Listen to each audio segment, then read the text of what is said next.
Manyeziyumu iza ku rutonde rw'imyunyungugu y'ingenzi umubiri ukenera ku bwinshi kugira ngo ubashe gukora neza. Burya buri munsi umuntu aba akeneye hagati y'amagarama 350 na 420 zayo. Muri izi garama umuntu akenera ku munsi 50% bya za manyeziyumu bibikwa mu magufa, naho ibindi 50% bisigaye bijya kubikwa mu turemangingo fatizo tw'umubiri wacu. Manyeziyumu ifasha mu kuringaniza umuvuduko w'amaraso. Manyeziyumu ifasha mu gukomeza amagufa. Manyeziyumu ifasha mu gutera neza k'umutima. Muri iki kiganiro tugiye kuganira byimbitse ku kamaro ka manyeziyumu, bityo turasobanukirwa akamaro kayo ku mubiri. Muri iki kiganiro kandi turabaganiriza ku ngaruka zigera ku muntu mu gihe manyeziyumu yabaye nkeya cyangwa yarengeje urugero mu mubiri. Ariko kandi turanasobanukirwa icyitonderwa kuri uyu munyungugu wa manyeziyumu. Reka twibutse ko dukorera ibiganiro tugamije guhugurana no gusangizanya ubumenyi ku ndwara abantu turwara, imiti ivura ubwoko bwose bw'indwara, ndetse n'ibiribwa bikungahaye ku ntungamubiri zifitiye akamaro umubiri wacu. Reka dutangire ikiganiro turebera hamwe akamaro ka manyeziyumu ku buzima.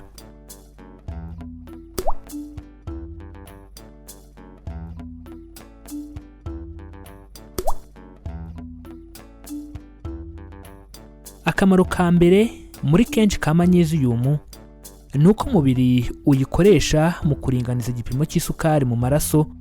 Birumvikana bigufasha kwirinda diyabete.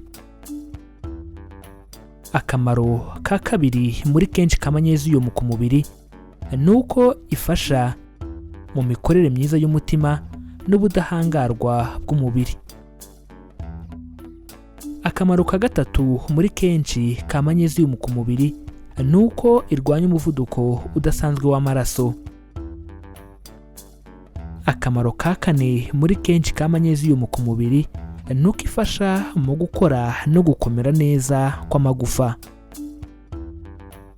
Akamaro ka gatanu muri kenshi ka manyeziyumu ku mubiri ni uko ifasha mu gukora neza kw'imikaya. Akamaro ka gatandatu muri kenshi ka manyeziyumu ku mubiri ni uko ifatanyije na vitamine B birwanya utubuye tuza mu mpyiko tuzwi nka kidney stones. Akamaro ka karindwi muri kenshi ka manyeziyumu ku mubiri ni uko irwanya uburibwe buhoraho cyane cyane mu ngingo. Akamaro ka munani muri kenshi ka manyeziyumu ku mubiri ni uko ifasha mu kurinda indwara zo kwiheba bikabije.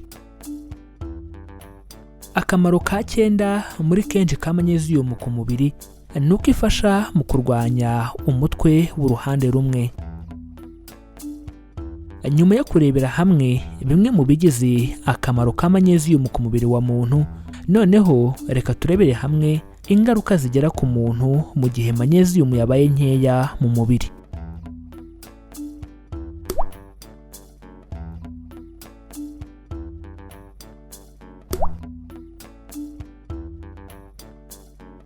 Kugabanuka kwa manyeziyumu mu mubiri bigira ingaruka ku bice bitandukanye by'umubiri.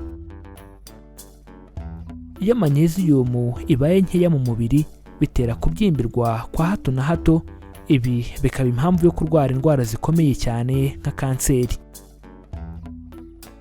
Iyo manyeziyumu ibaye nkeya mu mubiri bitera kubyimbirwa kwa hato na hato.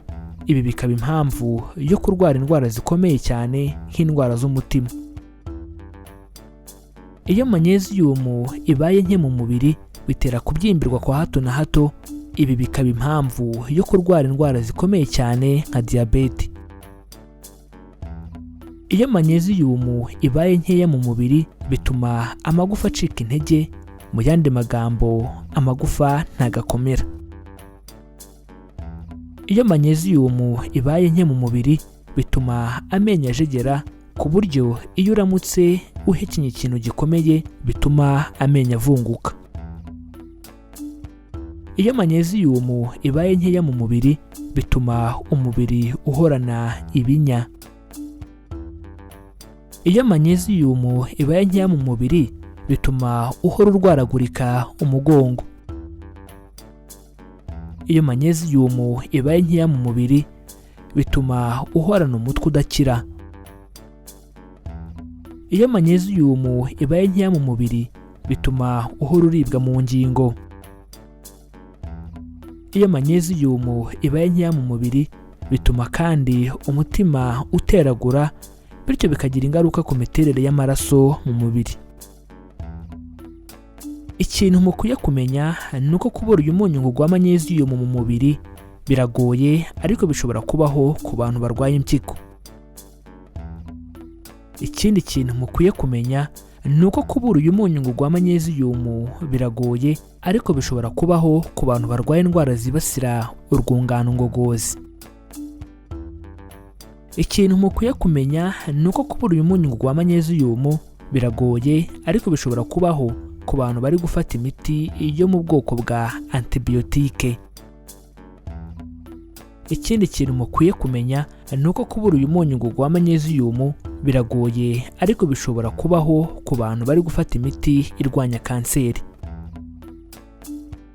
Nyuma yo kurebera hamwe ingaruka zigera ku muntu mu gihe manyeziyumu yabaye nkeya mu mubiri, reka noneho turebere hamwe ingaruka zigera ku muntu mu gihe manyeziyumu ibaye nyinshi cyangwa irengeje urugero mu mubiri.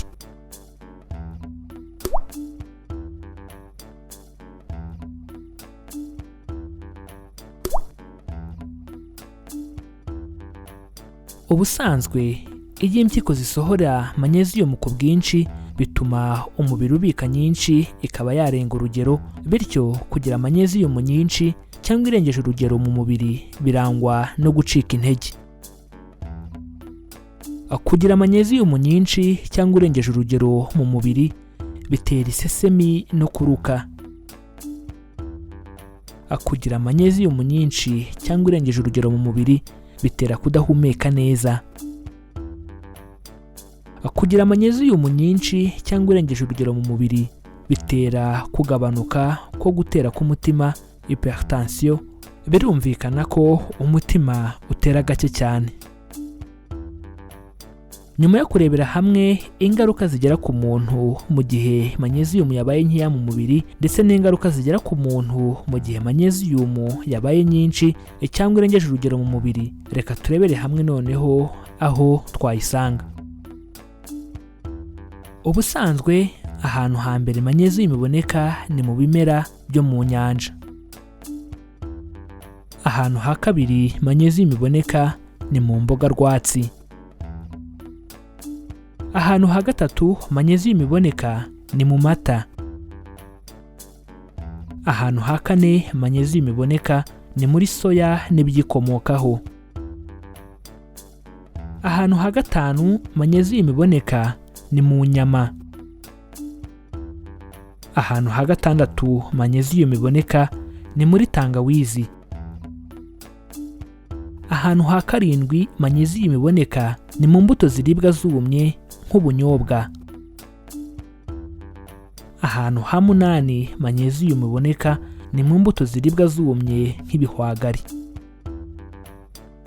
Ahantu ha cyenda manyeziyumu iboneka ni mu mbuto ziribwa zumye nka sezame. Ahantu ha cumi manyeziyumu iboneka ni muri avoka. Ahantu ha cumi na rimwe manyeziyumu iboneka ni muri epinari. Ahantu ha cumi na kabiri manyeziyumu iboneka ni mu bishyimbo. Ahantu ha cumi na gatatu manyeziyumu iboneka ni mu muceri w'ikigina. Uyu ni umuceri utaranyuzwa mu ruganda. Ahantu ha cumi na kane manyeziyumu iboneka ni mu mineke. Muri make ibyo ni byo biribwa bikungahaye kuri manyeziyumu, bityo reka turebere hamwe icyo kwitondera kuri manyeziyumu.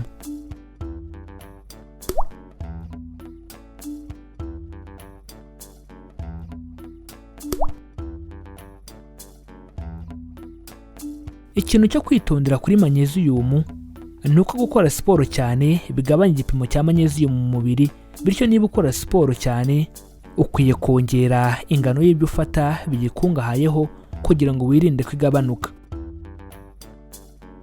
Reka tubashimire kuba mwafashe akanya mukabana natwe tubungabunga ubuzima bwacu, aho twabaganirizaga byimbitse ku kamaro ka manyeziyumu. Muri iki kiganiro tumaze gusobanukirwa akamaro ka manyeziyumu mu mubiri. Muri iki kiganiro kandi twabaganirije ku ngaruka zigera ku muntu mu gihe manyeziyumu yabaye nkeya cyangwa se yarengeje urugero mu mubiri. Ariko kandi tumaze no gusobanukirwa icyitonderwa kuri uyu munyu ngugu wa manyeziyumu. Reka tubibutse ko dukora ibi biganiro tugamije guhugurana no gusangizanya ubumenyi ku ndwara abantu turwara, imiti ivura ubwoko bwose bw'indwara ndetse n'ibiribwa bikungahaye ku ntungamubiri zifitiye akamaro umubiri wacu. Reka dusoze mbibutsa ko baca umugani mu Kinyarwanda bagira bati abatabizi bicwa no kutabimenya, natwe tukagira tuti abatarabimenya bicwa nuko batarakora subscribe kuri iyi channel Mizero Media ngo bamenye ko amagara ari ubukungu kandi ko kwirinda biruta kwivuza. Niba utarabikora nyabuneka kandi subscribe kandi ukande kuri iyo nzogera byegeranye, kuko nibwo buryo bwonyine rukumbi buzagufasha kubona ibindi biganiro tubategurira. Ikindi kandi wadusanga no ku mbuga nkoranyambaga zacu zose, Facebook, Instagram ndetse na Twitter, ujya ahashakirwa ugashakisha Mizero Media ubundi ukadukurikira. Kudusangiza ibitekerezo byanyu ningenzi cyane, bityo ubaye haricyo wifuza kutubaza, haricyo wifuza kudusobanuza cyangwa haricyo wifuza kutwunganira kuri iyi ngingo ndetse n'izindi twabagejejeho, nyabuneka twandikira muri comments hano kuri iyi channel. Mu gihe wakunze ikiganiro twabagejejeho, kanda like ubundi ntiwihererane ubu butumwa, ukore share ubisangize inshuti n'abavandimwe bawe kugira ngo nabo basobanukirwe uburyo bwo kubungabunga amagara yabo. Iki ni ikiganiro Amagara n'Ubukungu. Ikiganiro mutegurirwa na Mizero Media, ni ikiganiro mukurikira buri wa kabiri, ku wa kane ndetse no ku wa gatandatu. Amahoro y'Imana bane namwe kandi tubifurije kwirinda mbere yo kwivuza.